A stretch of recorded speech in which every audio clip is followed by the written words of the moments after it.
Skald Against the Black Priory is a recently released throwback to the 1980s and 1990s CRPG genre of classics like Ultima, Might and Magic, and many other RPGs where there were mostly basic visuals with astonishingly well-written stories, quests, and grueling gameplay for that time period. This is a very linear CRPG. Your choices don't really matter since you're only going to be given two options, that being diplomacy and brute force, and the occasional success or failure stat check that skips over some minor thing like a certain fight, noticing a trap, and those sorts of things. It's more like a very well-written choose-your-own-adventure book without the multiple choices and branching events, and a severe lack of content halfway through as the world eventually feels devoid of quests outside of the main one after Horan. Even if you're unfamiliar with classic CRPGs, simply being interested in Dungeons & Dragons or storytelling with a wide character creation with a modest level of detail is all that is really needed to entice you into this forsaken world of horror, which will be harder and harder to pull yourself away from once it grasps hold of you. This is an eldritch horror style of storytelling. While the story itself was very dark and captivating as you traveled through the realm meeting and assisting inhabitants, sailing across the cursed isles, and speaking to your companions that you slowly begin to bond with over time,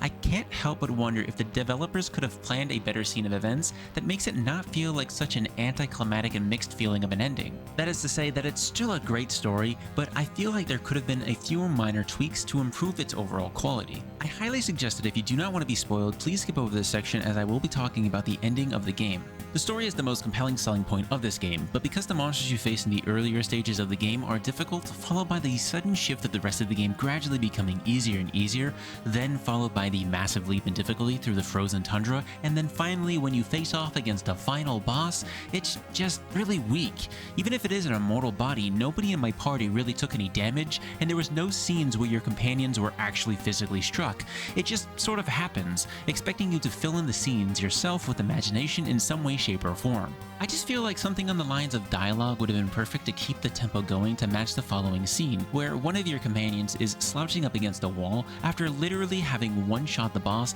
and not taking a single hit of damage, like it was the biggest fight of their life, which it wasn't, and then having next to no energy left to do anything but sacrifice himself for your sake. This might not bother you, but it did break my immersion from the story at that point because it just didn't add up in the right order. Here's what I felt like could have improved the story instead of feeling rushed and unpolished. You would kill the monstrosity, which would actually put up a fight, and then it would pan out into a scene where it plays a sequence of events that makes its way to that specific conclusion. It might be silly to think about it, but it played out in my mind like this. As you kill the monster, you plunge your weapon into the beast's writhing body. It gives way, collapsing in on itself. Letting out a sigh of relief, you lower your guard and turn to face your companions. Before you can react, a silhouette you've all become far too accustomed to seeing lunges forward, sheltering you from an unexpected tendril that crashes into their abdomen, a strike meant for you, as they are sent flying into the nearby wall with a thunderous crash. You see, even if you didn't manage to take any damage, the game will still play out where it matches the story followed by the wall scene and their sacrifice. It would be enough context to not be immersion breaking, but again, this is only a small issue that doesn't really affect everybody. Minimalistic designs are what classic CRPGs were all about, due to the limited file space that developers worked with,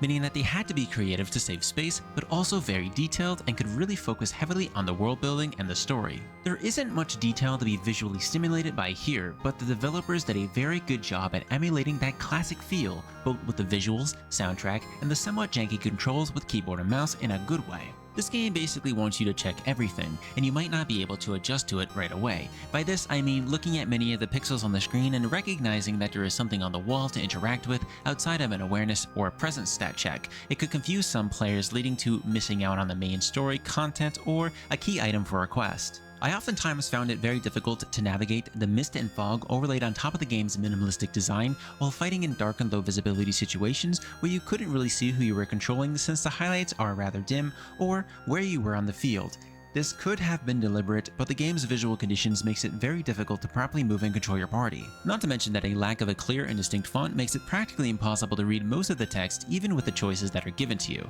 at least for the few sequences that play automatically in a cutscene. It is a severe concern for players with very bad vision impairments, so a more clear font would be wonderful to add instead of trying to play so heavily into that classic vibe, which would spoil the experience for those players. This was a very hard game to pull myself away from, as one could expect due to the fantastic storytelling even with the small gaps. It is a turn-based strategy with a lot of grinding and exploration with approximately 24 hours of content to burn through. While linear, it was still a very fun experience. When it comes to these types of games, I'm fascinated with playing rogues and thieves, so having the opportunity to be able to rob shops, open locks, and sell stolen stuff on the black market was fantastic, not to mention styling my own group in whatever style I felt comfortable for their stat checks and rolls. I did notice a significant lack of potion recipes, but maybe that's because I missed that specific merchants, so I spent most of my currency on food and potions rather than participating in that crafting system, so I can maintain my full rest, which you need supplies for, or else you'll always be near death due to your injuries. There are also several activities that you can assign for each character for a stat check for a chance at crafting items, fletching arrows, foraging for food,